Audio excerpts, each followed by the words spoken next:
asked you to come and meet me today just to talk about some of your experience in children's services and the interviews, because with me only working in adult services, I just thought that. Have you got any ideas? I've only ever done interviews in children's services, but having spoken to colleagues, I think there is quite a lot of crossover between the two in terms of general questions and general things that you might be asked. Some of the things that could kind of be in both. One of those things could be around theory. I would suggest picking a couple of theories, consider how you've applied these during real life case examples. So that can be literally on placement. You don't need to have got the years and years of experience for that.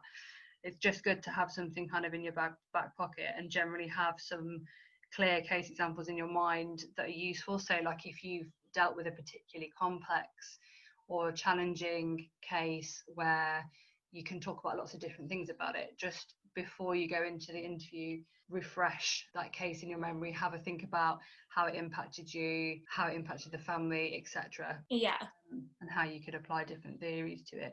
And if you can think of theories that, even if you didn't necessarily use those theories whilst you were working with that family, you can still consider theories that you could have used.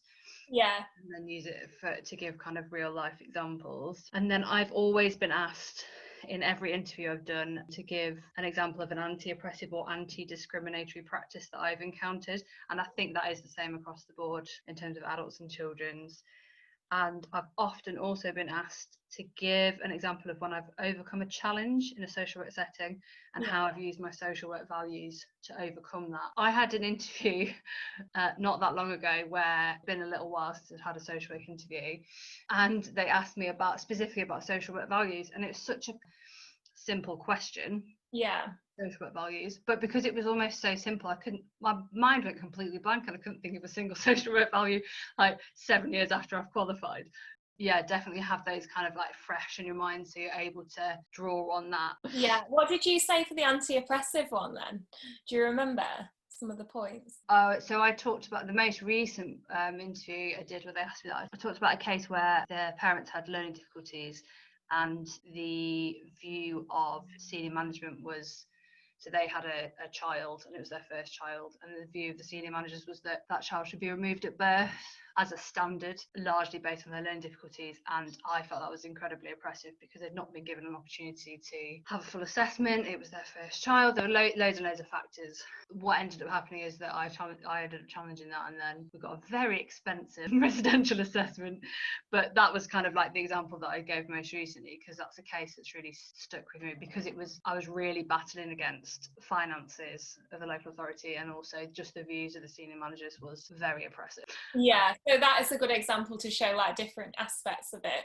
Yeah. And like rights-based practice and things like that. Yeah, definitely. And you can talk about social justice. There's loads of stuff you can talk about with that. It's a massive topic.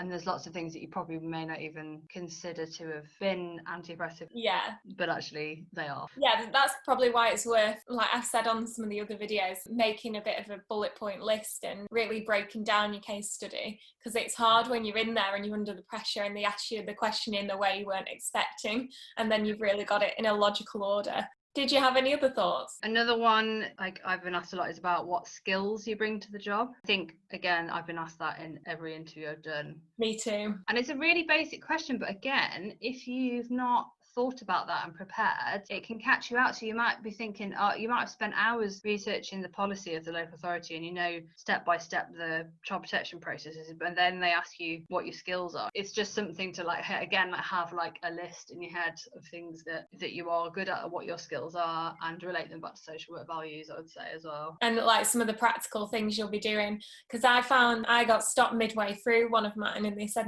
because I was saying, oh, I'm good at listening and things like that, and then they said, no, we're looking at like proper assessment skills and things like that, and asked me to elaborate. Yeah, I don't think it's like a normal interview you might go to. It's quite specific in social work, isn't it? Yeah, they're always thinking about how that, I would say, if you think of any skills, think about how that applies to the job specifically. If you say, I've got really good time management skills, so, but what does that mean? What do you do? How do you evidence that? So it's always like, well, I use an Excel spreadsheet to track my own cases because I find that to be more useful than using the system, I use a red light system to flag up when a traffic light system to flag up when there's, you know, certain pieces of work they need doing. I use my diary to prioritize my work. It's that kind of thing. So you're being a bit more specific, I think. Yeah, totally agree with that. Then more specifically to do with children's services, especially at the moment, if you've got an interview coming up in the next, well, who knows how long COVID will be part of our lives, I think for a long time,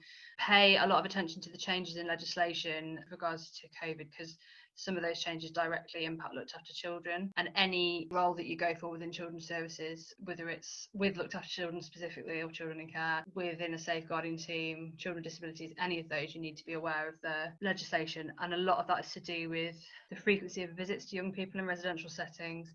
There are people looking into whether that's going to change, and who knows how long these pieces of legislation will be in place for, but it's really important to be aware of the most up-to-date information. And I would also say to consider, if you've got an interview again soon, consider the impact of working from home and doing remote working when working with children and families, and the kind of complexities that can bring, and how adaptable you need to be in order to work in those differing conditions. So have a think about how you will physically do that. The local authority itself might still not be 100% sure.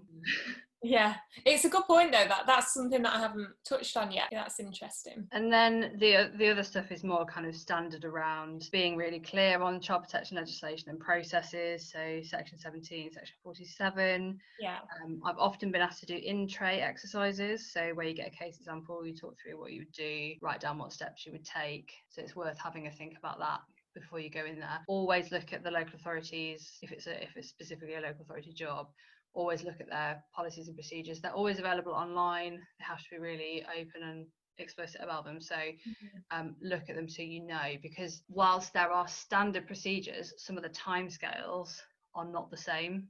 So like I've worked in one local authority where the visit timescales were different from another one. So it's not always exactly. So don't just assume because where you were on placement, you had to visit young people every 14 days if they were on a child in need of child protection plan, because another local authority may have 10 days. It can be quite different. Yeah, and I think stuff like that can help people that maybe don't have as much experience or haven't worked in the local authority that they're applying for, because then you're not missing out on that answer, because they do it on a points-based system, don't they? Someone might get that point because of that, but you can get that information from just reading up a bit. There's always the local safeguarding boards, or they may have changed the name now. Things change all the time, but you can always find that information on Google. And my other piece of advice would be, I know this is generally for all interviews, but always read the Ofsted report before you go for your interview, and pick out a few key areas where perhaps the local authority, where they're doing really well, but also areas where like improvements. And then it's quite good to then, if at the end when they ask you if you've got any questions, to maybe pick one of those points and say, oh, well, I noticed in the other most recent Ofsted report that whilst the care for looked after children was really excellent, there were concerns around the amount of visits that children in residential settings were getting. Just wondered what the local authority is doing in order to work on this and combat this, because it just shows that you're really interested, you're invested in the job, you're invested in the young people, and you've done your research, and I think it comes across quite well. That's such a good piece of advice. I think this is going to be so helpful to everyone in adult services as well. So I really wouldn't have even thought of that one, because I always think that last question, that when you're expected to ask them a question, that can be hard to think of what to ask. Yeah, and it's good to ask like general questions as well. So about, I don't know, about the ASYE program they provide and what kind of support's in place and all those things. But if you can show that and demonstrate that you've really taken the time to look into that organisation specifically, then I think it can be quite useful. Definitely. And that's probably it really, because the rest of the stuff is it's all kind of like standard policies, procedures. Well, no, that's great. And I think like one of the videos I've got quite a few views on was the skills question, and like you said, that just come up in both, so that's really good. People can have a look at that. But yeah, it's really useful to have your perspective. Thank you so much for talking to me. You're very welcome.